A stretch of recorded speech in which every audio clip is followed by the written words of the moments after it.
Assalamualaikum. Assalamualaikum warahmatullahi wabarakatuh.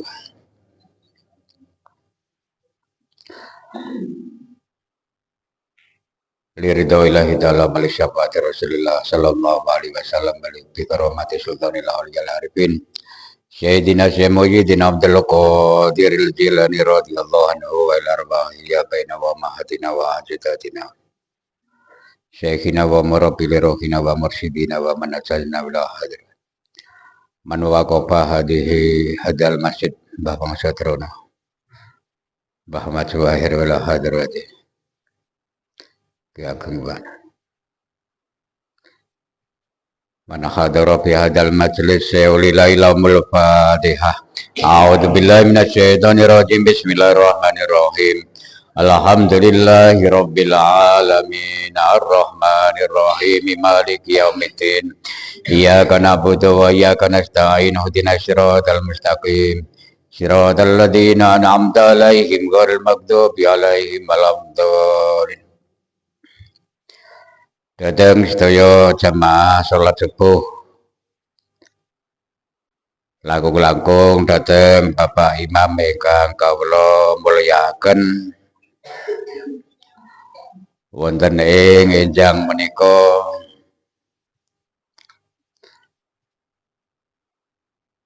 bulan Ramadan sampun dumugi tanggal 16. Sekedap malih nuzulul Quran lajeng sekedap malih ugi dumugi 10 dina ingkang akhir wonten ing bulan Ramadan.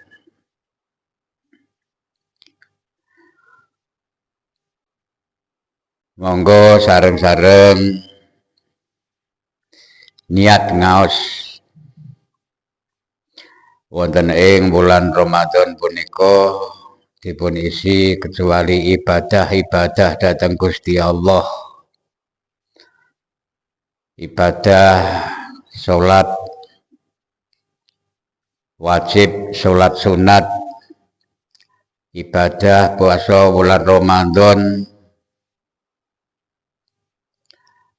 menawi kula panjenengan sedaya mangertosi bilih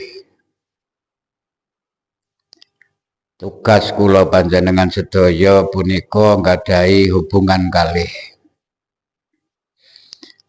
sepindah hablum minallah, hubungan dhateng Gusti Allah punika hubungan nindakaken dawuh-dawuhipun Allah nebihi laranganipun Gusti Allah, termasuk nindakake poso wulan Ramadan. Pas jatah poso awake dhewe kuat nindakaken poso wulan Ramadan termasuk hablum minallah. Ingkang kaping kalihipun hablum minan nas, hubungan antawisipun padha-padha menungso ana ing alam donya. Sareng-sareng kita benahi, kita sayakaken perkawis hubungan antawisipun menungso ingkang dereng sae melalui Ramadan tahun menika dipun sayakaken. Hubungan antawisipun keluarga, hubungan antawisipun tangga teparo, antawisipun sahabat, teman, antawisipun masyarakat sedusun coblong, antawisipun rakyat se-Indonesia. Keranten napa?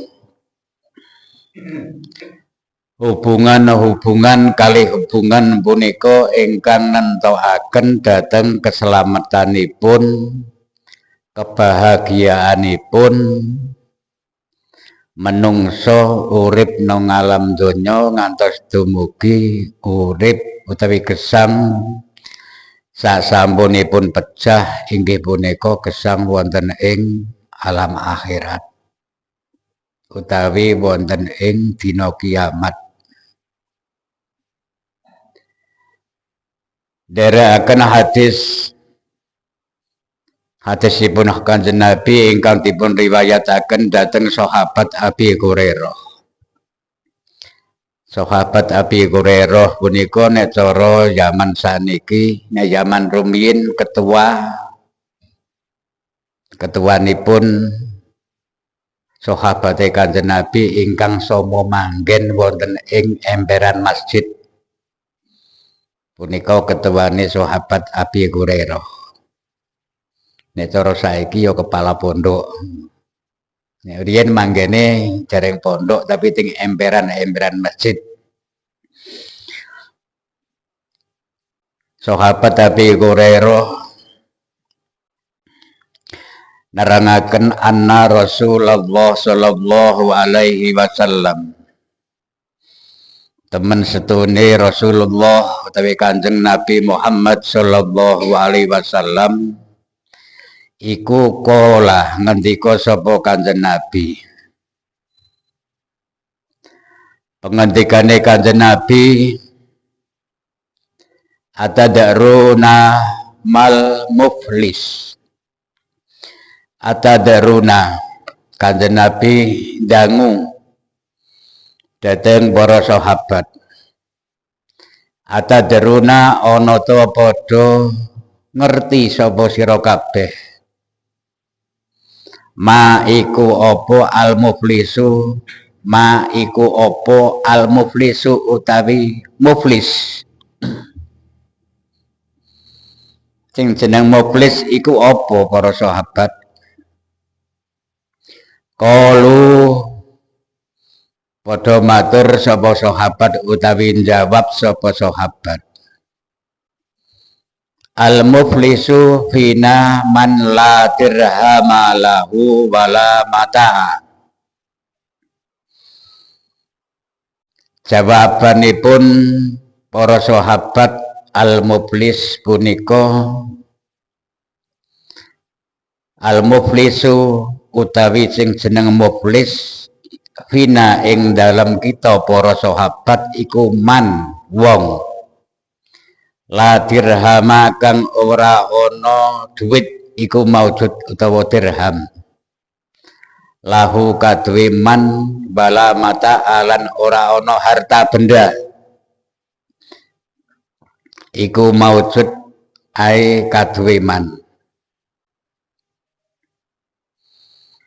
Cara sahabat sing jeneng muflis kuwi wong sing ora duwe duit lan ora duwe bondo donya. Muflis ki wong sing melarat.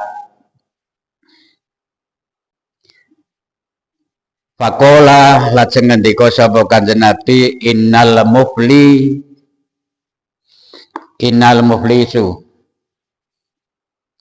taman setune wong muflis min ummati saking umat ingsun Kanjeng Nabi iku man wong yakti kang bakal nekani sapa man yaumal kiamati ing dalem dina kiamat liteko nang dina kiamat bisolatin gawa ganjarane salat wasiyamin lan ganjarane poso wa zakatin lan ganjarane zakat.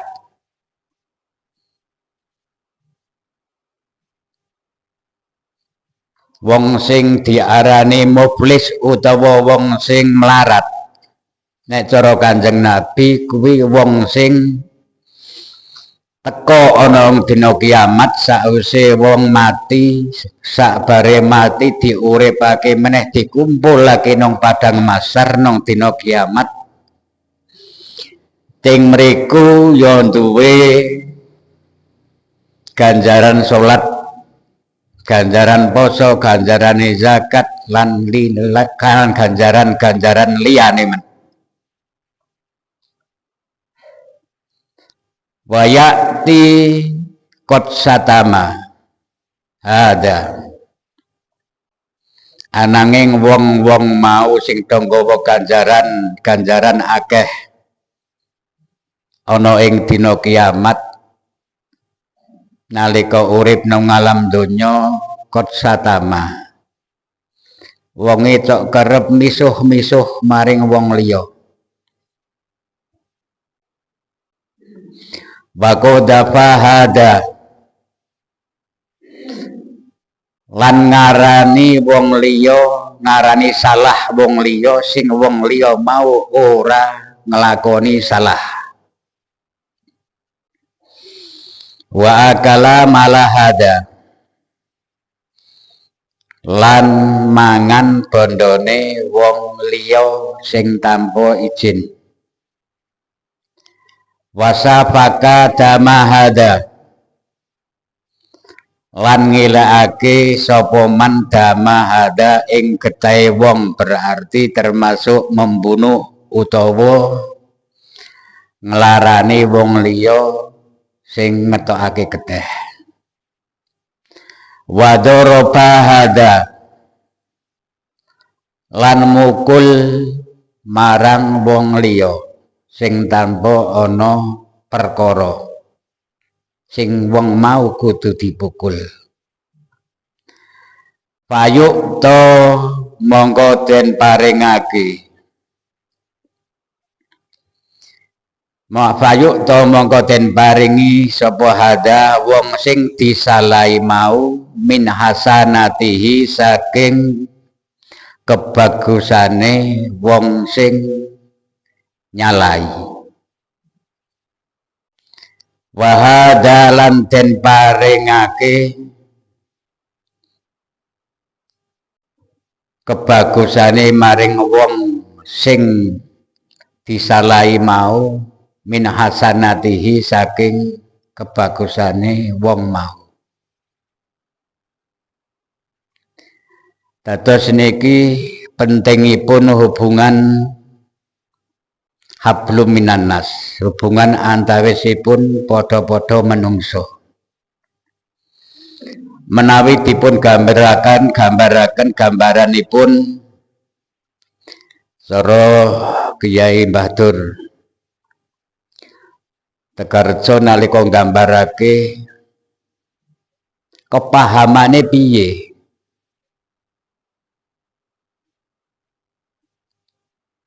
Anggenipun nggambarake suwijine dina punika wonten ing dina kiamat ana menungso sing nang dina kiamat ganjarane akeh banget. Ganjaran ling ibadah marang Gusti Allah. Ana ing kono gasek diputusake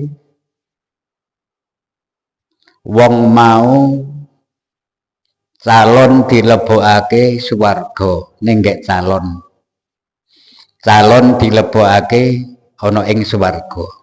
Kene nggambarake Mbah Dur supayane menungso utawa wong-wong padha paham. Sak sampunipun tiyang kawula wau perjalanan arep dilebokake swarga diiring kalian para malaikat.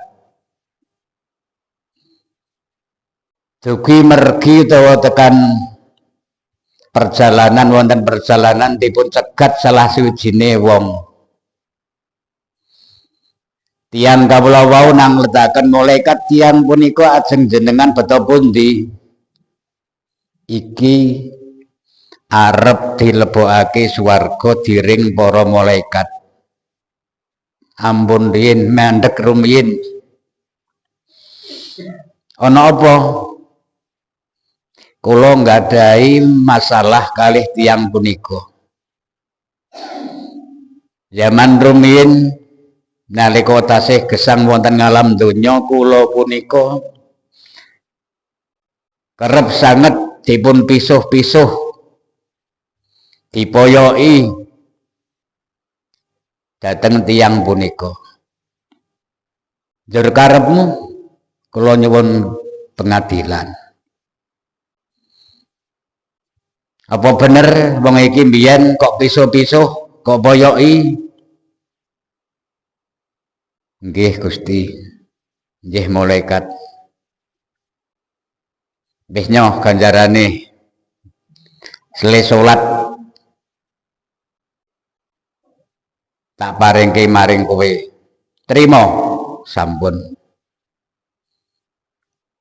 Wis ayo mangkat meneh. Tekan dalan meneh dicegat meneh. Malaikat kendel rumiyin tiyang punika rumiyin mirang-mirangake dhateng kula. Kok iso? Kula niku mboten nglampahi perkawis napa-napa ingkang awon. Kok tiyang punika mitnah kula. Kula diarani sing mboten sae, ngantos kula wirang sanget tiyang punika sing tok ngarani dhateng kula. Lah karepmu nyuwun pengadilan. Wis nyawa ganjarane poso wulan Ramadan, tak paringke maring sliramu. Wis cukup, sampun. Lajeng dipun iring malih. Wonten mergi malih dipun cegat malih. Malaikat kendel rumiyin. Tiyang punika rumiyin nalika wonten ngalam donya bondo kula, duit kula dipun pangan, dipun rampas dening tiyang punika. Kau ora dijaluk mboten wantun zaman rumiyin nalika teng alam donya. Karepmu nyuwun pengadilan. Iki ganjarane zakat nyoh paringake maring sliramu. Wis cukup, sampun. Malih dipun iring malih. Wonten mergi dipun cegat malih. Malaikat kendel rumiyin. Tiyang punika rumiyin wonten ing alam donya mejahi dhateng kula. Kula mboten salah sing kudu dipateni ning kudu kula dipejahi. Karepmu nyuwun pengadilan. Wis iki ganjarane kaji. Paringke marang sliramu. Cukup, sampun. Malih sasampunipun niku lajeng urung diiring malih, urung mulai mlaku, malaikat kendel rumiyin ampun melampah malih. Terus pundi? Kendel rumiyin, piye karepmu? Tiyang punika rumiyin badara bahada. Tiyang punika rumiyin ngantemi kula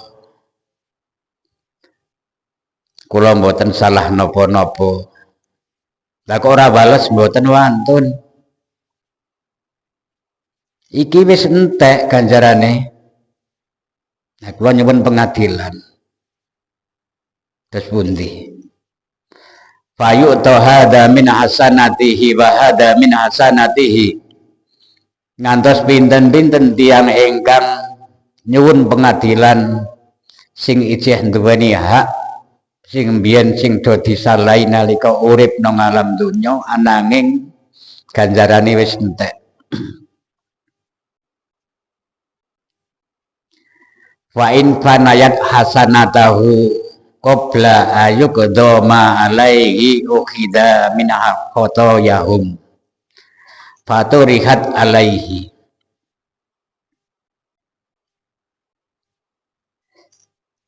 ganjaran-ganjarane sing wis entek kabeh sebab dijaluk maring wong sing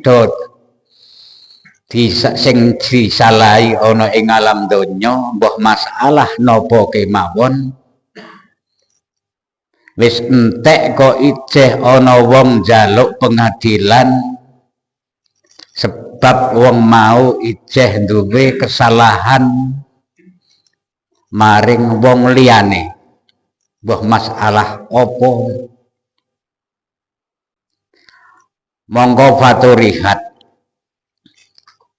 kabeh keluputane wong sing disalahi kabeh mau diuncalake utawa bahasane mriki dipun uncalaken ananging kata-kata faturihat diuncalake punika diparingake maring wong sing nyalahi kawula wau kabeh salahe diparingake saksampunipun ganjarane telas diparingi kabeh kesalahane keluputane dosa-dosane wong-wong sing disalahi wong mau